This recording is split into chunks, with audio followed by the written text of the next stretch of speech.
நம்ம Ashwin sweets and snacks export பண்றதுக்கு 7373041434 மற்றும் www.ashwinsweets.com கான்டாக்ட் பண்ணுங்க. சென்னை மெரினா கடற்கரை பகுதியில் சாலையோரங்களில் தங்கியிருந்தவர்களுக்காக அண்ணா சதுக்கம் பேருந்து நிறுத்தத்திற்கு பின்புறத்தில் கடந்த டிசம்பர் மாதம் 22ஆம் தேதி திறக்கப்பட்ட இரவு காப்பகம் பயனாளிகளுக்கு உணவு, குடிநீர், மின்சாரம் உள்ளிட்ட வசதிகளுடன் செயல்பாட்டில் உள்ளது. கூடுதல் தகவல்களுடன் நேரலையில் இணைகிறார் எமது செய்தியாளர் ரேவதி. அவரிடம் கேட்கலாம். ரேவதி, வணக்கம். இந்த இடத்தில் என்னென்ன வசதிகள் எல்லாம் செய்யப்பட்டிருக்கு? அங்கு இருக்கக்கூடியவர்கள் என்ன கூறுகிறார்கள்? கள தகவல்கள் என்ன?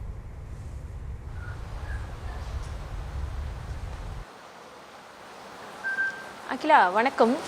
சென்னை மாநகராட்சியை பொறுத்தவரை பல்வேறு செயல்பாடுகளை முன்னெடுத்து வரக்கூடிய நிலையில் குறிப்பாக ஏற்கனவே இந்த மாநகராட்சி பகுதிகளில் சாலையோரங்களில் தங்கியிருப்பவர்களுக்காக இரவு காப்பகம் செயல்பாட்டில் இருக்கக்கூடிய நிலையில் குறிப்பாக மெரினா கடற்கரை பகுதிகளில் விற்பனை செய்பவர்கள், முதியோர்கள், ஆதரவற்று இருப்பவர்கள், யாசகம் கேட்பவர்கள் என இருப்பவர்களுக்கு என இரவு காப்பகம் அமைத்து கொடுக்கப்பட வேண்டும் என்று அவர்கள் வைத்த கோரிக்கையின் அடிப்படையில் அதற்கான செயல்பாடுகள் முன்னெடுக்கப்பட்டிருக்கிறது. அந்த அடிப்படையில் குறிப்பாக நரிக்குறவ சமூகத்தை சேர்ந்த ஒரு 80 பேர் வரை தங்கக்கூடிய வகையில் இந்த இரவு காப்பகம் ஏற்பாடு செய்யப்பட்டிருக்கிறது. குறிப்பாக 86 லட்சம் ரூபாய் செலவில் 2400 சதுர அடியில் இந்த இரவு காப்பகம் ஏற்பாடு செய்யப்பட்டிருக்கிறது. குறிப்பாக 70க்கும் மேற்பட்டோர் இங்கு ஒரே நேரத்தில் தங்கும் வகையில் கிட்டத்தட்ட 86 பேர் படுக்கும் வகையில் இந்த படுக்கை வசதிகள் செய்யப்பட்டிருக்கிறது.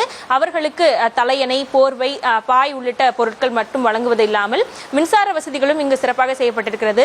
மின்விசிறி, மின் விளக்குகள் ஏற்பாடு செய்யப்பட்டிருக்கிறது. கழிப்பறை வசதிகள், குடிநீர் வசதிகள் உள்ளிட்டவையும் தனித்தனியே அவர்களுக்காக ஏற்பாடு செய்யப்பட்டிருக்கிறது. ஆண்கள், பெண்களுக்கு என தனித்தனியாக கொடுக்கப்பட்டிருக்கிறது.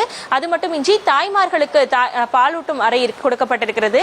இங்கு தங்கியிருப்பவர்களுக்கு முறையாக குடிநீர் வசதியும் கொடுக்கப்பட்டிருக்கிறது. அது மட்டுமின்றி காலை மற்றும் மாலை வேளைகளில் அவர்களுக்கு உணவும் ஏற்பாடு செய்யப்பட்டிருக்கிறது. அதனை அவர்கள் பயன்படுத்திக் கொள்ளும் வகையில் சிறப்பாக வடிவமைக்கப்பட்டிருக்கிறது. இந்த பகுதியில் தங்குவதற்காக ஏற்கனவே இருக்கக்கூடிய பட்டியலின் அடிப்படையில் அவர்கள் மட்டுமே தங்கும் வகையிலும் இங்கு பாதுகாப்பாக இருக்கும் வகையில் இங்கு வாட்ச்மேனும் இருக்கிறார்கள். அது மட்டுமின்றி கண்காணிப்பு கேமராவும் பொருத்தப்பட்டிருக்கிறது. இங்கு இருக்கக்கூடிய குழந்தைகளும் அடுத்த கட்டமாக அவர்களது பள்ளியில் சேர்வதற்கான ஏற்பாடுகளும் செய்யப்படும் என மாநகராட்சி தரப்பில் சொல்லப்பட்டிருக்கிறது. மேலும் இங்க இருக்கக்கூடிய குடும்பமாக தங்கியிருக்கிறவர்களுக்கு அடுத்த கட்டமாக அவர்களுக்கென ஒரு தனி வீடு போன்ற அமைப்பை இது போன்று அமைக்கப்பட்டிருக்கிறது. அது இன்னும் ஒரு மாதத்திற்குள்ளாக அதற்கான ஏற்பாடுகள் செய்யப்படும் என தெரிவிக்கப்பட்டிருக்கிறது.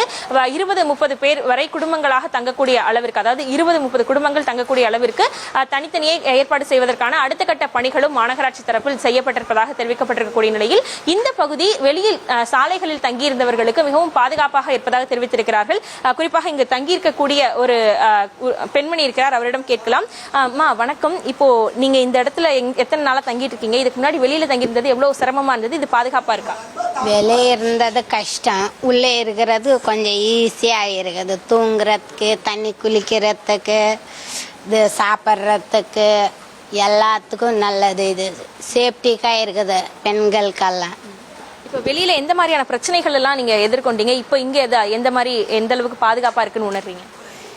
வெளியே கொஞ்சம் கஷ்டம், உள்ளே ஒன்றும் பரவாயில்லை.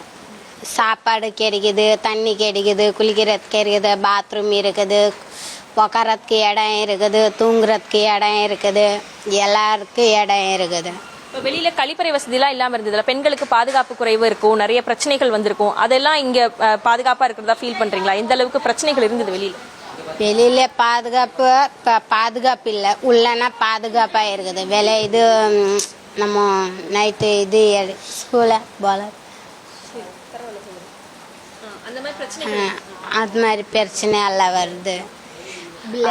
இது மாதிரி பல பிரச்சனைகள் பெண்கள் சந்தித்து வந்த நிலையில் இந்த இரவு காப்பகம் அவர்களுக்கு பாதுகாப்பை கொடுத்திருப்பதாக தெரிவித்திருக்கிறார்கள். குழந்தைகள், பெண்கள், பெரியவர்கள் என அனைவருக்குமே இந்த இடம் பாதுகாப்பாக இருப்பதாகவும் அடுத்த கட்டமாக வரக்கூடிய செயல்பாடுகள் இன்னும் அவர்களை மேம்படுத்தும் விதத்தில் இருக்கும் என்றும் இங்கு தங்கியிருப்பவர்கள் தனது தனிமனித சுகாதாரத்தை மேம்படுத்தி வருவதாகவும் மாநகராட்சி அதிகாரிகள் தரப்பில் தெரிவிக்கப்பட்டிருக்கிறது.